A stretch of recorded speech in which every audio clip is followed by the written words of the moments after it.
बुद्धिमान मंत्री। एक बार की बात है, एक रियासत के मंत्री ने राजा को अपनी बेटी के विवाह समारोह में निमंत्रित किया। जब राजा अपने परिवार के साथ विवाह समारोह में पहुंचा तो मंत्री उन्हें सम्मानपूर्वक विशिष्ट आसन पर बैठाने ले गए।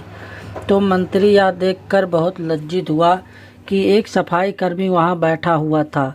उसने सफाई कर्मी को सभी के सामने वहां से उठा फेंका और उसे बहुत डांटा।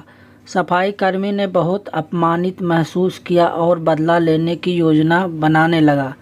अगले दिन सुबह जब वह राजा का कक्ष साफ कर रहा था तभी वह जानबूझकर बड़बड़ाया, राजा कितने नादान हैं, उन्हें यह पता ही नहीं कि रानी और मंत्री के बीच क्या चल रहा है। राजा आधी नींद में था। यह क्या बकवास कर रहे हो? उसने पूछा। महाराज, मैं पूरी रात सोया नहीं, मैं तो नींद में बड़बड़ा रहा था, सफाई कर्मी जवाब में बोला। हालांकि उसकी बात सुनकर राजा के मन में संदेह के बीज पड़ गए थे। राजा अब मंत्री से चिढ़ने लगा और समय समय पर अपमानित करने लगा।